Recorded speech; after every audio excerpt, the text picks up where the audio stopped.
You're watching Inside Automotive with Jim Fitzpatrick. As the dust settles post-NADA show, dealerships are buzzing with a renewed energy for what's ahead in 2024. However, the emphasis on effective training should not be underestimated. I underline that, not be underestimated. Joining me in the studio to explore sales and BDC training today is Sean V. Bradley. We're so happy to have him in the studio. The president of Dealer Synergy, who is celebrating their 20th year in business. That's pretty strong today. So he's also the host of the Millionaire Car Salesman Podcast, which many of you have tuned into. If you haven't yet, I recommend you do. It's a great podcast. So Sean, thank you so much for stopping by. This is pretty cool to have you in our studio. Thank you so much. I appreciate you having me on the show. Sure. So I'm going to start in the beginning here, where a lot of dealers they're coming out of NADA 2024. We're very, very excited. I've spoken to a number of dealerships across the country, and they said now it's time to get our salespeople really prepared for 2024, in the sense that they're coming off of 3 or 4 incredible years. It didn't take a lot of selling skills, during that time. You'd point to the car, you'd point to the sticker price and say, you want it or you don't want it. I've got 3 people that want the vehicle if you don't want it. And there's a little bit of a culture shock going on right now, right, with salespeople out there. 100%. It's hard to teach people how to fish when fish are jumping in the boat, and they're pretty fat. That's right. So I'd say one of the biggest challenges is with all of the manufacturers now producing more inventory. Mm-hmm. A lot of dealerships have higher allocation, which means that there's incentives, there's rebates, there's competition. To your point, if these sales professionals have only sold cars in the last 2 to 3 years, they don't know what it's like to compete. They don't know what it's like to actually build value. Mm-hmm. So it is absolutely imperative for dealers to really prepare their teams for what the reality is going to be for 2024 and beyond. Yeah, there's no question about it. Who should do the training in a car dealership? Should it be the sales manager? Is it something that should be done virtually through a company like yours, or how is that handled? Because whenever I talk to sales managers about it, I kind of get this deer in the headlight looks as to who handled the training at the dealership, and if that person was in fact trained to be a trainer. I would say the right person needs to be the person to train their people, meaning that it might be the sales manager if they have the experience, if they have the time, if they have the desire to do so. Mm-hmm. If you don't have the right people in-house, I think it is 100% realistic to be able to look for a third-party resource, whether it's a consulting company, a training company, or through virtual training. However, what I would like to be able to elaborate on is what type of training. Mm-hmm. Most people think that the road to the sale and product knowledge is it. But at Dealer Synergy, and what I've found is there's different levels of training. You have skill training, which is objections, rebuttals, process, etc. You've got professional development, you got personal development, and you even have team building. So I think that just like in any professional sport, you might have different coaches. Let's use the UFC as an example.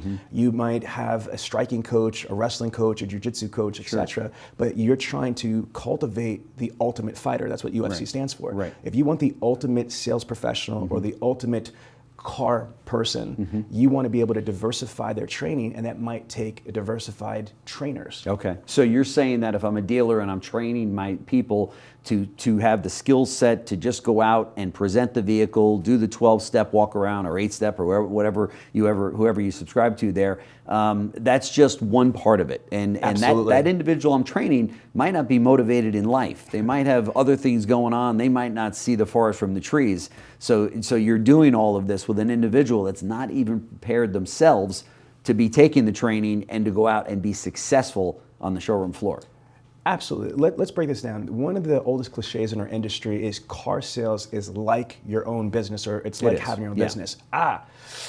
I push back on that. It is if you're teaching people how to be entrepreneurs. Yeah. Okay. Me and you both know, because we're entrepreneurs, it's more than just the road to sale and product knowledge that makes you an entrepreneur. That's right. There's time maximization, there's work-life balance, there's marketing, advertising, branding, finances. You're right about that. Video, PR, social media. There's a myriad of things. Yeah. So if you want a truly high-level sales professional that doesn't just wait for the magic up bus, that's proactive, then you need to be able to prepare them to be so. That's right.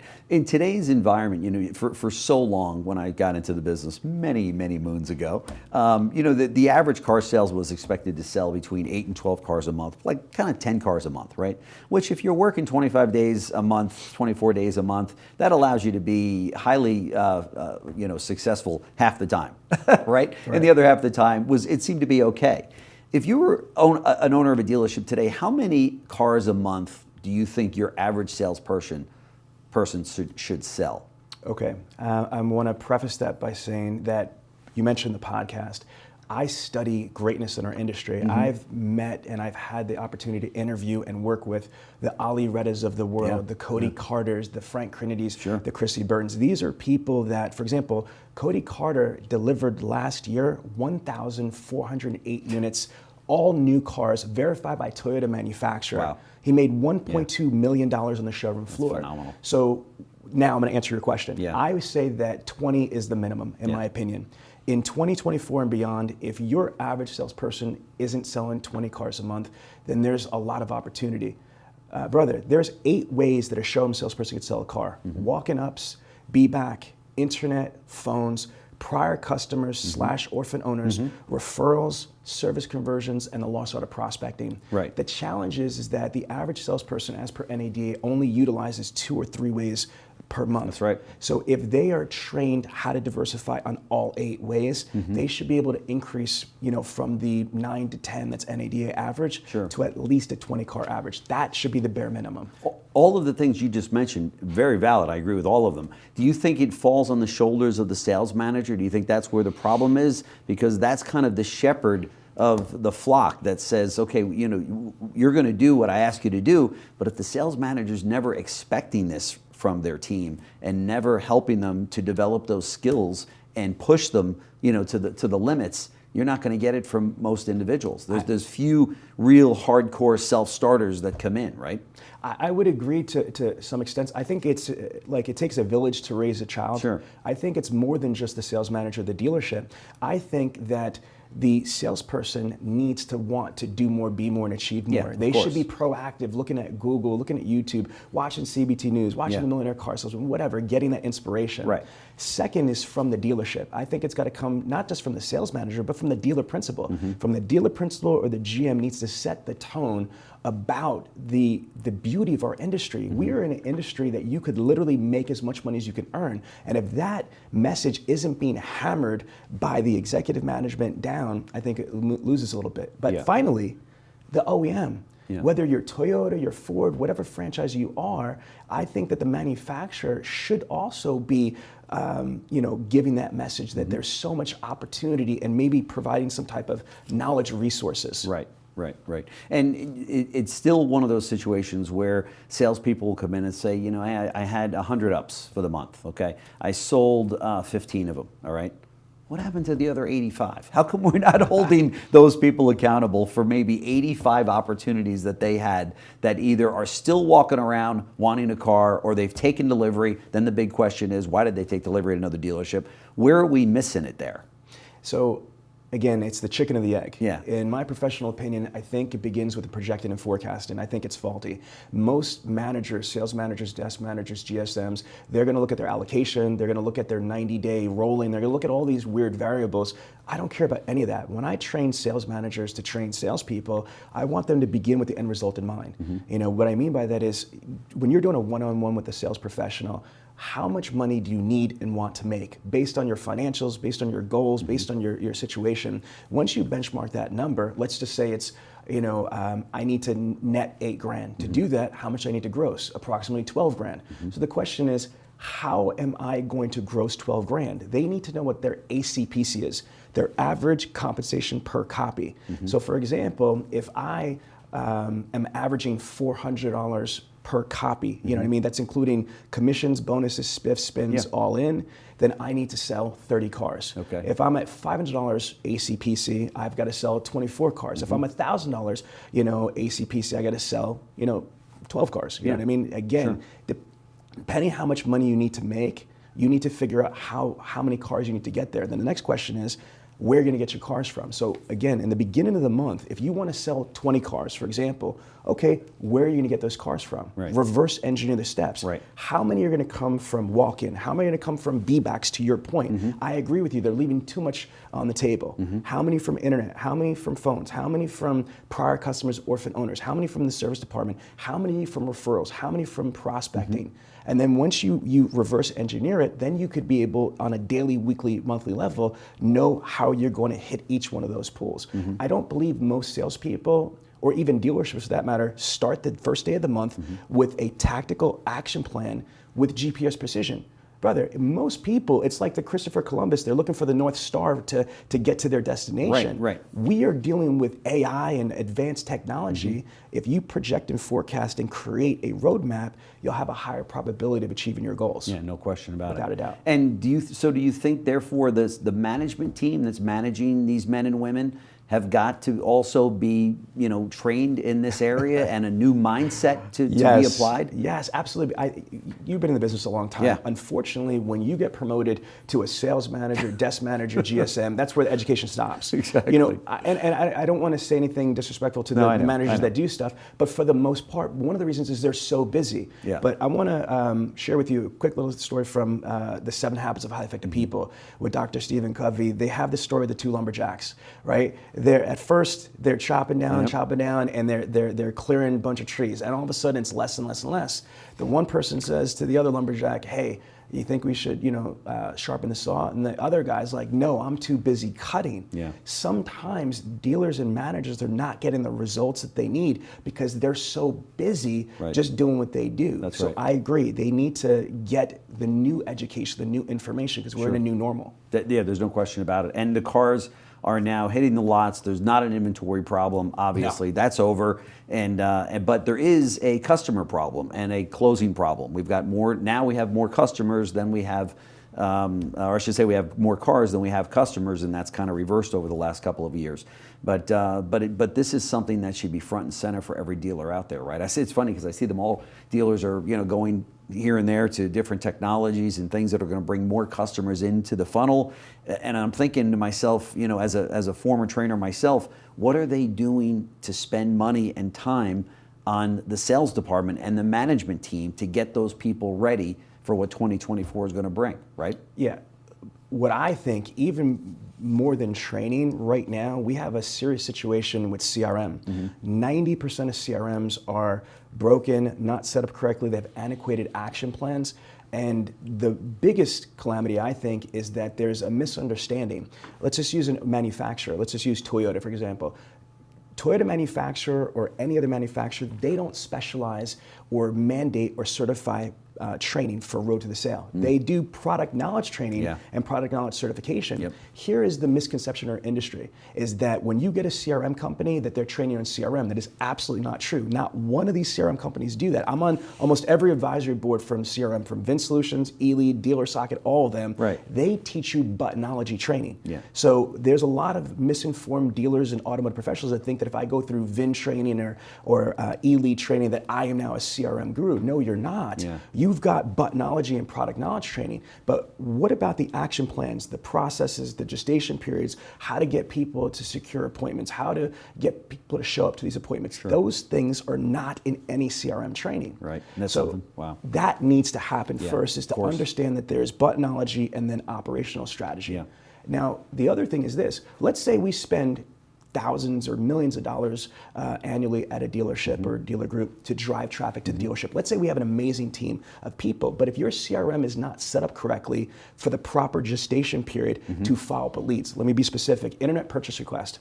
Toyota says that the average buying cycle is between 83 and 87 days on a new Toyota, right? But if the CRM process and the CRM action plan only tells your superstar salespeople to follow up with that prospect for 3 weeks, where are you going? Yeah. So to your point, what you said on the showroom floor about we're not maximizing, there's a lot of beatbacks that we're leaving on the table. That's right. There is an egregious amount of carryovers that are not being handled when it comes to internet leads. Yeah. And so what can be done about that? I mean, you mentioned that there is a problem in these BDCs. If you go into one of your clients and you see these problems, how do you fix them? Well, first, it's knowledge is power. Yeah. Okay, like G.I. Joe said, knowing is half the battle. All kidding aside, is that educating the dealer about what the gestation period is. When I go into a store and I say, look, I'll give you an example. Bob Ruth Ford, single point Ford dealership. We took from 75 cars a month on the internet to 320 units a month at a single point Ford store. Population only 2,500 in Dillsburg, Pennsylvania. Wow. How do you do that? That's crazy. But it's not magic. It's math. The problem is that most dealers are not able to have the proper infrastructure, the CRM process to handle the leads that are starting this month. So we're about to go into another month, right? I don't know when this is going to air, but let's just say the first day of the first month, what every dealer needs to do is this: run a report in your CRM, how many active internet leads are 90 days or less old. I'll give you an example. If you have a 600 lead per month dealership, my estimation is that you're going to have between 1,200 to 1,300 active leads on the first day of the month that are 90 days old. Tracking? Right. Okay, so now, then you're going to have the 600 fresh. So you have 1,800 or 1,900 opportunities that month. That's right. But yet what most dealers do is they'll look at their internet fresh lead list for the month. I got 600 leads. I sold 60 cars. I did okay. I did 10%. That's right. But you didn't. Not all of those sales began and ended in that month. No question about it. That's what right. about the other ones? So That's what right. we do is we put the proper infrastructure, or we suggest to dealers to make sure you have the right amount of people with the right infrastructure to not only handle the low-hanging fruit for that month, but more importantly, to handle the intermediate and long-term follow-up. That is one of the easiest, fastest ways to sell a large amount of net incremental units by leveraging not only the instant gratification on the internet, but the full 90-day residual flow factor. Yeah, there's no question about it. Let me switch gears a little bit and talk about recruitment. That seems to be continually a problem to get the right people to come into a dealership to even apply for these jobs. And any secrets or anything that you'd recommend to dealers to win that game in 2024? Absolutely. I'm not sure if you know, but we've literally recruited 37,000 automotive professionals. So we learned a lot. I'm going to source. I went through certification through a company called Top Grading. So Top Grading is a recruiting company, and a couple of things that blew me away that's simple that dealers could do immediately. You know how we were running around years ago with Google reviews, claim your Google page, claim your Yelp page? Most dealers don't realize that Indeed.com and Glassdoor.com has review pages that dealers need to claim. Okay, because when employees are looking for a potential job to work at, they're looking at employment reviews. So your Google reviews and your Yelp reviews are completely irrelevant for an employment candidate. That's right. However, most dealers are not setting up their own, Glassdoor review page or their Indeed.com review page. Get your employees, your managers, your people that work there for years that love you, to leave employment reviews. Pro tip: you can't do it while they're at the dealership on the IP address because it's going to get sandboxed. That's a helpful tip. Yes. So that's one thing is try to build up the employment reviews. The second thing is don't try to recruit out of desperation. A lot of dealers, because there's high attrition, they try to recruit when they're desperate, and they'll just put, unfortunately, a body into the place. That's right. The old adage: if you need 2 guys or 2 people, then hire 8, right? And you'll end up with the 2. It's a terrible way to go. Agreed. Here's what I would say is reverse engineer. Okay, Dr. Covey says from the 7 Habits of Highly Effective People, begin with the end result in mind. What is your ideal candidate? What is your ideal salesperson? What is your ideal BDC rep? Write down the characteristics, the skills, which their knowledge should be, etc., and then build a profile. With ChatGPT, there is an amazing way to write awesome ads. I know. And utilize that. I would also create relationships with universities, with high schools, with vocational schools, create intern programs, do job fairs. Don't just do the basic stuff. Some of the things that we recommend that dealers do is use social media, use your DMS and your CRM. You could create an ad for employment and for free, deploy it through your CRM, your DMS. One click. Done. Right. And there's nothing offensive about that to your consumer that might get that. In fact, that person may know somebody, or they themselves may be interested, right? 100%. And we have a dealer group that's just off the top of my head in New Jersey that they wanted to do a sign-on bonus. Whether you believe in that or not, whatever, but what they did was they put X amount of dollars for a sign-on bonus, but they said, if this ad is not for you, but you know somebody that is, and we hire them, we'll pay you a referral bonus. Wow. So that's pretty cool. If you think of it, if dealers are willing to give a bird dog or Yeah. referral fee for a sale, Yeah. why would you not incentivize somebody 1,000%. for It's a great a idea. small amount of money? Yeah. And the way that I would recommend that you do this is, let's just say it's $1,000 referral fee bonus Right. for a recruiting that gets hired. You don't pay the whole thing up front. You might pay $500 in 90 days. $250 in another 90 days, the other $250 in another 6 months. So at the end of the year, you wind up paying out a whole $1,000. If they don't last the whole year, then you're not losing that money. But That's right. I mean, gosh, if we have a good hire that lasts a year, what dealer wouldn't be happy to pay like $1,000? There's no question about it. Yeah, very easy. And then I shouldn't say last but not least, because it's such a topic that we can do a whole nother show on. But talk to me about the BDC. What are some of the trends that you see in BDCs right now, and what are some of the challenges, or maybe I should say from your perspective, what are some of the things that need to be fixed for the dealers that are watching? Thank you for asking me that question, because I'm very passionate about this. I want to first say is I don't believe in BDC. Okay, I've never really seen it work the right way. I believe in hybrids. There's a few people just fell off their chair right now. Yeah, because I'm a BDC doesn't believe guy. in BDC. Yeah. What do you mean? Let me explain. Because what a traditional BDC is a bunch of people in a call center and they're making appointments. Okay, that doesn't work for a myriad of reasons. I like hybrids. Okay, a hybrid BDC is what I'm a fan of, and what that means is I do believe in having appointment setters, but they shouldn't be the only people in that department. I think if you have X amount of appointment setters, we call them internet coordinators in our model, and you utilize a percentage of the staff, the sales staff in there, and they're strategically put together. I'll give an example. If you've got 5 BDC reps at a dealership, even if they're working a adequate schedule, the reality is from open to close for the whole time the dealership's there, not all those BDC reps are going to be there. So what happens, rhetorical question, when they're not there? I get it. The fresh leads are going to get routed to the new agents. I'm talking about the leads that are sitting in their file. Most of the time they just sit and ferment. In my vision, what we have is we have X amount of appointment setters, and when they're not there because it's their day off or shift off, we're subbing in salespeople that are trained to work with this department. I call these people point guards. So to me, that's the pro tip 1 on the BDC is not just have appointment setters. You want to have a mix of trained salespeople to work with the internet, to work with these appointment setters. Second thing is the director. I don't want to have a controversial thing here, hashtag what do you have Sean on here for, but I firmly believe in 2024 and beyond, we need to make sure that the internet director is respected like any other sales manager or GSM. And in my opinion, I prefer them to have sales management, desk management experience. If you can't look at your internet director and feel that they'll be a good substitute on a Saturday at your desk, I think that we have improvement that's on the table. There's growth there. Because a lot of problems that I see with BDC is they'll have someone that's never even taken up before. If you never sold a car, but you're the internet director, BDC director, how's that working? Because you're going to have problems with salespeople and managers respecting you, listening to you, and going all out for you. So I think picking. Are you saying that so the BDC directorship might be on the path to becoming a sales manager or a GSM or something like that, to say you're coming off the showroom floor, instead of going right on the desk, maybe you're going to go to BDC, or is it coming off of the desk manager to go to BDC? Both of those are viable, or if you have a viable internet director candidate or somebody who's a current internet director, then you fast track them through the OEM sales management program or your training company that you're working with sales management program. Look at them at the same level that you 100%. Look at your new car sales manager or your used car Let's talk about this manager. for a second. Let's really think about this for a couple moments.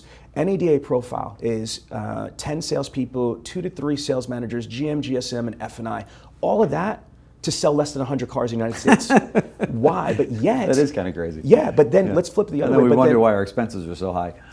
I believe dealers are upside down right now. Well, let's flip it to the internet. The average store, in the United States right now is between 500 to 600 internet leads, fresh, which means they have a residual flow factor of over 1,000. So the average dealership today in 2024 in the United States has over 1,000 to 1,400 leads between fresh and a 90-day, period carryover. But there's only one internet director. And for most stores, they're the least skilled, least respected manager in the entire dealership. And they don't have no backup. At least if you're on the desk, there's a couple other sales managers that have closing skills, desking skills. How are you going to give 10 times the amount of traffic and responsibility with somebody that's not empowered or doesn't have the knowledge or the resources? Dr. Covey says, I have a pattern here, I'm a fan. I see that, you're a big fan. We are certified trainers and facilitators with Franklin Covey. Is you could tell what's really important to somebody with their spends. Where they spend their time and where they spend their money. That's right. So if you don't provide the proper resources for your internet infrastructure, what are we doing? 99% of Americans go online before they step foot into the dealership. Facts. 90% of all transactions start on search. People find their husbands, their wives, their pets, their medication, their restaurants, and their automobiles. There is nothing that this is the preeminent opportunity in the dealership. That's right. One other thing I would say is another pro tip is, for the love of God, they need to stop throwing so much stuff on a BDC rep. One of the reasons why I think that this is not effective is that they are basically doing unsold showroom traffic, data mining, equity mining, service, acquisition, phone ups, internet ups. How are they effective when they're changing hats more than Katy Perry's changing clothes? You know what I mean? Focus on the foundations. Internet and phones are the foundations of a BDC. Start with an internet department that takes phone ups. Once it's in rhythm and ramped up, scale into the next module, whether it's service, CSI, unsold showroom traffic, etc. There's no question about it. It's fascinating to me how these dealers will be sitting, to your point, on maybe 1,400 or 1,500 leads, that have come in, and yet they sit down and say, okay, we're going to spend $100,000 this month on advertising. But we're not going to spend any more money on putting the right people in place to take care of the 1,500 you're sitting on, right? And I know that's kind of an arbitrary number, but every dealership out there is sitting on a ton of leads that has come in over the last 60 days. But yet we dealers just they love spending more money on advertising.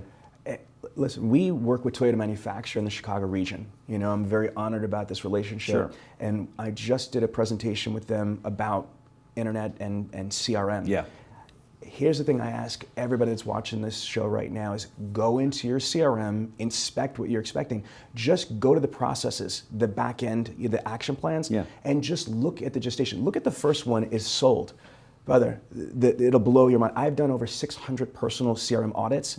When I go to the sold process, day 1, day 3, maybe 30 days, and then the next time that they're telling their people to follow up 1 year later. And if you don't magically get them at 1 year later, the next follow-up is a year later from that. So here's the thing is that when That's crazy. Do you understand the purpose of CRM is to make everybody more effective? Sales, BDC, management, etc. Of course. But that is only predicated upon if it is set up the proper way. If the CRM is set up with the right gestation period, the right content, the right automation, the right tasks, but if it's not, it's like the old cliche, practice makes perfect. No, it doesn't. If you're practicing something incorrectly, you're making it permanent. Practice makes permanent. Only perfect practice makes it perfect. That's right. So my golf instructor tells me you're doing it wrong. But the same principle applies, right? Yes. I mean, you're just going to continue doing that over and over and over again if you haven't been, found a new way to be more effective and more efficient, which is what really is every dealer out there right now needs to be. More efficient, spend less money on their dealership, make more net profit than they've been making. I shouldn't say than they've been making, but I'm going back to 2019 now because they've gotten a taste of the fact that these dealerships can make a whole lot of money if it's done right. And I know they want to get back to that, right? Can I give your people one super pro tip? Please do. All right. So everybody that's listening to this, if you do what I'm going to tell you, you're going to have way more engagements, way more conversions, you're going to sell more cars.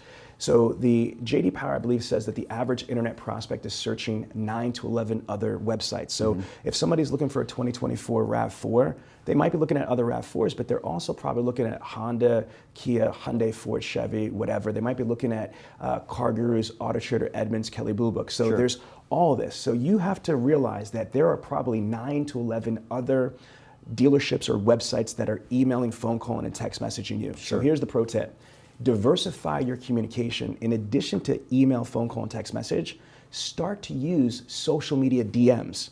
Let me explain. Facebook DM, LinkedIn DM, Instagram DM, WhatsApp DM, TikTok DMs as a form of communication. Social media is the #1 form of communication on planet Earth. Right. And unlike text messaging, there is no FCC TCPA guidelines for compliancy. It's the Wild West. Yeah. So social media communication is one. Utilizing Apple FaceTimes, video conferencing. People don't respond to your calls. Apple FaceTime them. They're not expecting a dealership or a salesperson to Apple FaceTime them. And let me just give a shout out. I have no affiliation, but I'm just impressed with DriveCentric's AI and the technology. They have in their CRM memes, animated GIFs. So my point is, if you're going to follow up with a prospect, everything should be on the table. Email, phone call, text message, video email, video text message, Apple FaceTimes.